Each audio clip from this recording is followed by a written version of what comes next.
Conozcamos algo más sobre nuestra biodiversidad.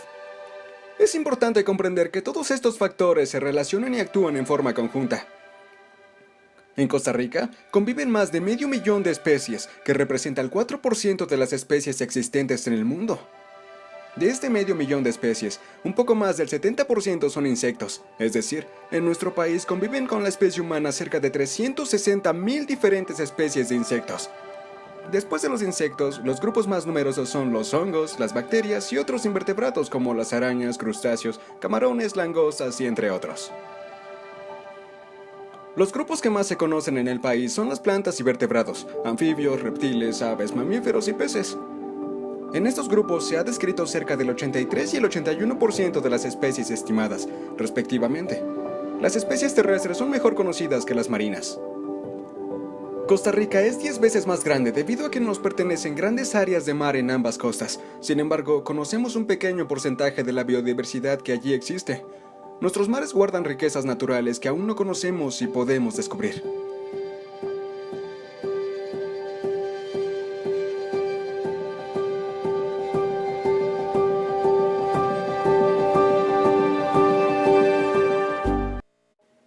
Nuestra vida transcurre en una época en medio de cambios extraordinarios, pero en graves convulsiones de orden moral y espiritual.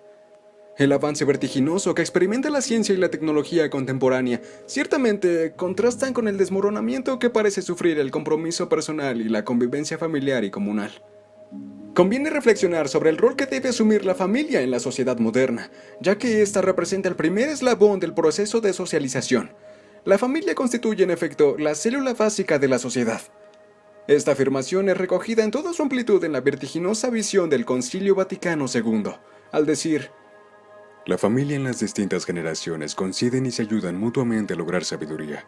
Armoniza los derechos de las personas con las demás exigencias de vida social. Básicamente, la familia constituye el fundamento de la sociedad. Es importante revisar en los albores del nuevo siglo esta institución social y su trascendencia para la vida de las personas. En el seno de la familia se crean los comportamientos sociales del momento actual, y es en ella donde las personas aprenden e incorporan los valores sociales y espirituales que les darán plenitud a su existencia. Entendida así, la familia debe ser el reflejo permanente de la sociedad que los individuos aspiran a construir. El nuevo siglo está a la vuelta de la esquina y es imperativo pensar en la familia que queremos para enfrentar con optimismo los grandes retos que nos traerá el tercer milenio. Básicamente, la familia nunca ha sido un hecho social ni estático ni aislado del resto de la configuración social. Costa Rica tiene fama mundial de ser uno de los países más pacíficos del mundo, gracias a que no tiene ejército desde hace 67 años. Sin embargo, no siempre fue así.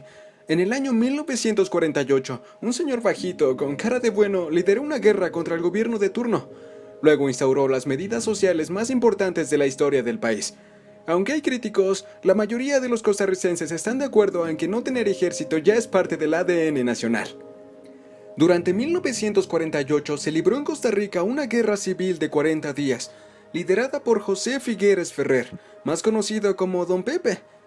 A principios de ese año hubo elecciones, las ganó el opositor Otilio Ulate Blanco. Sin embargo, el oficialismo de Rafael Ángel Calderón Guardia alegó fraude, gracias a que alguien cometió el error de quemar boletas en el patio del colegio de señoritas, donde se custodiaban todas las urnas. Ante tal situación, el Congreso de la República tomó la decisión de anular las elecciones. Fue entonces, el 12 de marzo, que el Ejército de Liberación Nacional, con Don Pepe a la cabeza, se alzó en armas. Los escándalos de corrupción, sumados a la mala fama que tenía el comunismo, tenían que terminarse. Formado mayoritariamente por campesinos y voluntarios, acompañados por intelectuales y con algunos soldados de profesión, lograron tomar gran parte del territorio costarricense, contando a las principales ciudades del país como puntos estratégicos. La guerra tuvo soldados muy sangrientos, por lo que el oficialismo decidió negociar. Se formó la Junta Fundadora de la Segunda República, presidida por Figueres. La Junta fue un gobierno de transición que duró 18 meses, durante los cuales se sostuvieron las garantías sociales instauradas durante el gobierno de Calderón Guardia, resultantes de su alianza con el comunismo. El sistema de salud pública, llamado Caja Costarricense de Seguro Social, y las leyes laborales eran los principales logros que los comunistas no estaban dispuestos a ceder. El objetivo principal de la Junta era redactar e instaurar la nueva constitución política de la llamada Segunda República.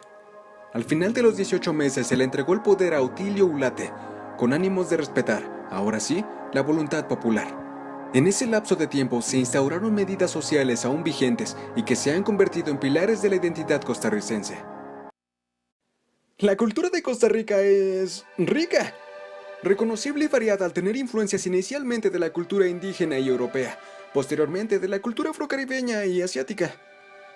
Existen en el país tecnologías tradicionales, prácticas agrícolas, culturales y religiosas que conectan en los campos genético y cultural de la población actual en sus antepasados indígenas, europeos y africanos. Costa Rica es un país mestizo, multiétnico y multilingüe, en la que coexisten sistemas de comunicación social muy diversos, que van desde el creol limonense hasta usos y costumbres de origen ibérico, pasando por culturas y formas de pensamiento tan disímiles como la china, la indígena o la menonita.